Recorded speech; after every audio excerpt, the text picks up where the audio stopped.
Hello students, आज हम चर्चा करेंगे प्रेजेंट इंडेफिनिट टेंस के इंट्रोगेटिव सेंटेंस का एक्टिव से पैसिव में कैसे परिवर्तन किया जाता है। तो आज हम लोग चर्चा करेंगे इंट्रोगेटिव सेकेंड टाइप।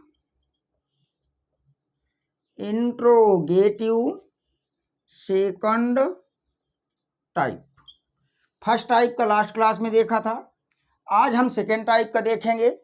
तो चलिए देख लेते हैं।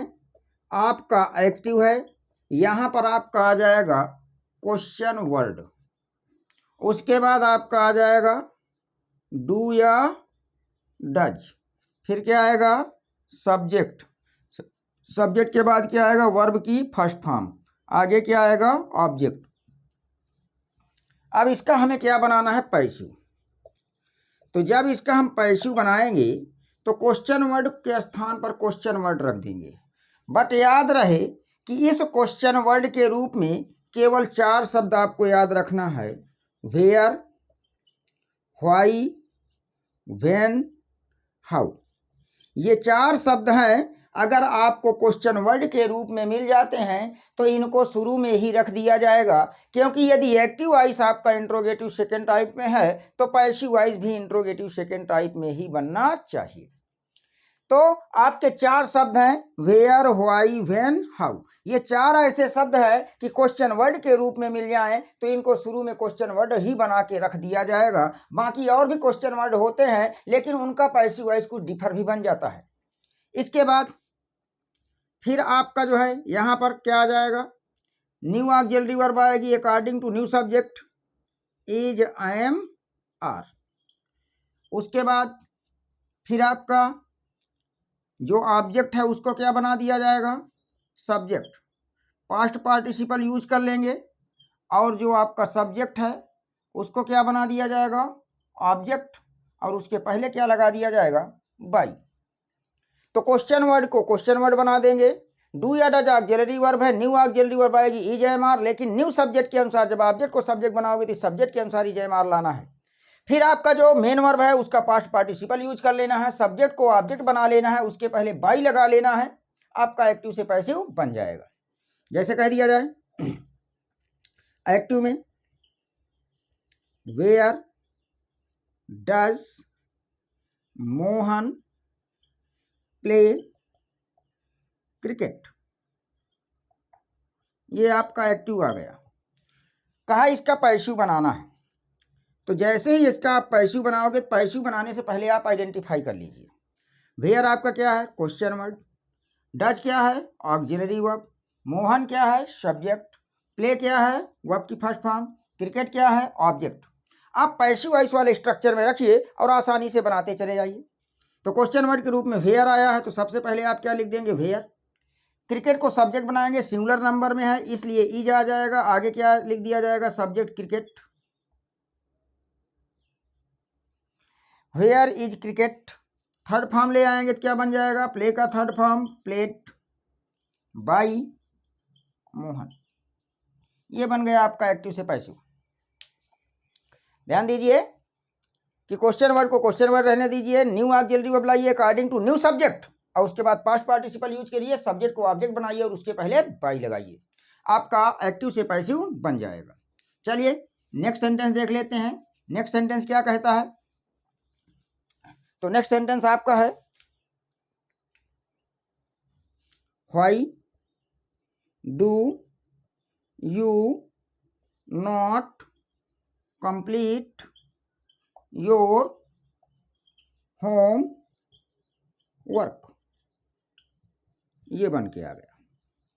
अब इसका पैसिव बनाना है, तो चलिए व्हाई आपका क्या हो गया क्वेश्चन वर्ड, डू क्या हो गया auxiliary verb, you subject, not negative word, complete verb की first form, your homework object. अब भाई इस स्ट्रक्चर पर रखिए, बनता हुआ चला जाएगा।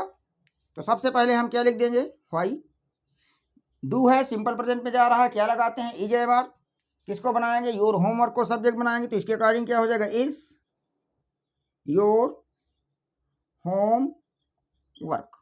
इसके बाद नॉट लगा हुआ है, तो यदि इंट्रोगेटिव अलॉन्ग विथ निगेटिव यानी सेंटेंस सकारात्मक यानी प्रश्नवाचक के साथ साथ नकारात्मक भी हो तो ऐसी स्थिति में नॉट का प्रयोग पैसिव वॉइस में सब्जेक्ट के बाद कर लेते हैं। एक्टिव में भी सब्जेक्ट के बाद प्रायः किया जाता है। नॉट कंप्लीट का पास्ट पार्टिसिपल क्या हो जाएगा? कंप्लीटेड। इसके बाद यू का ऑब्जेक्ट यू होता है, उसके पहले क्या लगा देंगे? By you. ये लीजिए बन गया आपका एक्टिव से पैसिव। तो ध्यान दीजिए 4 शब्द आपके हैं, वेयर, व्हाई, व्हेन, हाउ, जो इंट्रोगेटिव वर्ड हैं। अगर ये किसी सेंटेंस में रखे हुए हैं, इनका पैसिव वॉइस बनाना है तो प्रारंभ में ही इनको रख दिया जाएगा। बाकी हम नियम लगा लेंगे कि कहाँ किसको रखना है, किसको क्या बनाना है, ये सारे नियम आपको अवेलेबल हो चुके हैं। चलिए अब इसी में क्वेश्चन वर्ड वाले में इंट्रोगेटिव सेकंड में थोड़ा सा हम एक्सेप्शन देख लेते हैं, क्योंकि कहा जाता है कि सब्जेक्ट को हम ऑब्जेक्ट बनाते हैं और ऑब्जेक्ट को सब्जेक्ट बनाते हैं। तो एक्सेप्शन में आपका एक्टिव वॉइस आएगा। तो एक्टिव का स्ट्रक्चर देखिए कैसे आएगा। तो सबसे पहले यहाँ हम अफर्मेटिव देखेंगे, क्योंकि यहाँ अफर्मेटिव और निगेटिव 2 सेंस लिए जाएंगे। तो एक्सेप्शन के अंतर्गत अफर्मेटिव आएंगे। अफर्मेटिव में एक्टिव देख रहे हैं, आपको यहाँ पर मिलेगा हु के बाद मिल जाएगा V5। V5 का मतलब होता है वर्ब की फर्स्ट फॉर्म प्लस यस या ईएस। हु सिंगुलर नंबर का सब्जेक्ट होता है, इसलिए इसके साथ मेन वर्ब के रूप में सिंगुलर वर्ब आती है, और सिंगुलर वर्ब के रूप में जो मेन वर्ब होती है वो होती है वर्ब की फर्स्ट फॉर्म में यस या ईएस। उसके बाद क्या आ जाएगा आपका ऑब्जेक्ट। यहाँ पर आप देख रहे हैं कि ये आपका क्या आ गया? क्वेश्चन वर्ड आ गया। ये आपका क्या हो गया? वर्ब हो गया। ये आपका ऑब्जेक्ट तो है ही है, वर्ब हो गया क्वेश्चन वर्ड। अब बताइए, कहा जाता है कि ऑब्जेक्ट को सब्जेक्ट बना लेंगे, लेकिन यहाँ पर आपका क्वेश्चन वर्ड मिल रहा है लेकिन सब्जेक्ट नहीं मिल रहा है। जब ऐसी स्थिति आ जाए कि आपको क्वेश्चन वर्ड मिल रहा है, सब्जेक्ट नहीं मिल रहा है, तो ऐसी स्थिति में उस क्वेश्चन वर्ड को ही आप सब्जेक्ट मान लीजिए। तो ये हु यहाँ पर क्वेश्चन वर्ड के साथ साथ किसका काम कर रहा है? सब्जेक्ट का भी काम कर रहा है।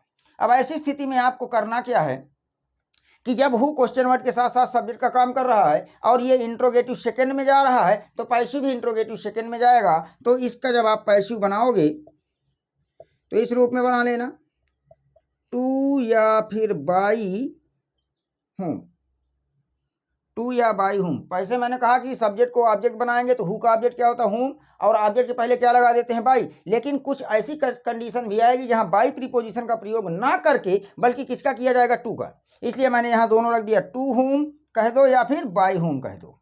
उसके बाद ऑक्सिलरी वर्ब आएगी, तो ऑक्सिलरी वर्ब के रूप में आपका इज, एम, आर, इनमें से कोई आ सकता है। और किसके अकॉर्डिंग आएगा? जब ऑब्जेक्ट को क्या बना दोगे? सब्जेक्ट। ठीक है। उसके बाद वर्ब की फिफ्थ फॉर्म बच रही है, इसको थर्ड फॉर्म में बदल देंगे और आपका एक्टिव से पैसिव बन जाएगा। चलिए देख लेते हैं एग्जाम्पल। एक्टिव आपका आया who teaches you, who teaches you. तो देखिए हु आपका क्या है? क्वेश्चन वर्ड, साथ में किसका काम करेगा? सब्जेक्ट का। टीचेज क्या है? V5। यू क्या है? ऑब्जेक्ट। तो आप यहाँ पर पैसिव जैसे ही बनाएंगे तो इसको हम करेंगे बाई होम, फिर सब्जेक्ट यू बनाएंगे तो क्या आ जाएगा? Are you. उसके बाद टीच का third form taught, by whom are you taught. ये आपका पैसिव वॉइस बन गया। देख लीजिए, by whom auxiliary verb, object को सब्जेक्ट बनाया, पास्ट पार्टिसिपल रखा, इसी क्रम में पैसिव वॉइस में स्ट्रक्चर दिया गया है और आसानी से हम पैसिव वॉइस बना सकते हैं। चलिए नेक्स्ट सेंटेंस देख लेते हैं। नेक्स्ट सेंटेंस एक्टिव वॉइस में क्या है? एक्टिव वॉइस में who teaches English, who teaches English. ये क्वेश्चन वर्ड के साथ साथ सब्जेक्ट का काम कर रहा है। टीचेज क्या हो गया? V5। इंग्लिश क्या हो गया? ऑब्जेक्ट। इसका जैसे ही हम बनाएंगे पैसिव, तो बनाएंगे क्या? बनाएंगे सबसे पहले लिखेंगे बाई होम, उसके बाद इज आ जाएगा इंग्लिश के according, is English taught, by home is English taught. ये बन गया आपका पैसिव वॉइस। नेक्स्ट सेंटेंस देखते हैं एक्टिव में। नेक्स्ट सेंटेंस क्या है? नेक्स्ट सेंटेंस आपका आया who knows you, who knows you का इसका पैसिव बनाना, तो क्वेश्चन वर्ड के साथ साथ सब्जेक्ट बन गया, V5 हो गया, ऑब्जेक्ट हो गया। अब इसको देखा जाए तो यहाँ पर क्या आ गया, नो, नो का थर्ड पास्ट पार्टिसिपल क्या बन जाएगा, नॉन। जब आपका पैसिव वॉइस में नॉन यूज हो तो ऐसी स्थिति में ऑब्जेक्ट के पहले बाई नहीं लगाते हैं बल्कि टू लगाते हैं। तो चलिए यहाँ पर क्या हो जाएगा, टू होम, सब्जेक्ट बनाओगे यू को तो इसके अकॉर्डिंग क्या आ जाएगा, आर यू, नो का third form known, to whom are you known. तो ध्यान दीजिए कि यदि पैसिव वॉइस में नॉन का प्रयोग होता है तो ऐसी स्थिति में ऑब्जेक्ट के पहले बाई नहीं बल्कि क्या लगाते हैं, टू लगाते हैं। नेक्स्ट है active voice, who speaks the truth, who speaks the truth, who question word, साथ ही साथ सब्जेक्ट का काम कर रहा है, स्पीक्स V5 हो गया, द ट्रुथ ऑब्जेक्ट। अब यहां पर देखा जाए तो पैसिव वॉइस में क्या बनाएंगे, बाई होम, द ट्रुथ के अकॉर्डिंग क्या आ जाएगा, इज द ट्रुथ, स्पीक का पास्ट पार्टिसिपल स्पोकन, ये आपका पैसिव वॉइस बन गया। तो इस तरह से हमने इंट्रोगेटिव सेकंड देखा, साथ ही साथ इंट्रोगेटिव सेकंड का एक्सेप्शन भी देख लिया। मिलते हैं नेक्स्ट क्लास में। Thank you for watching the class.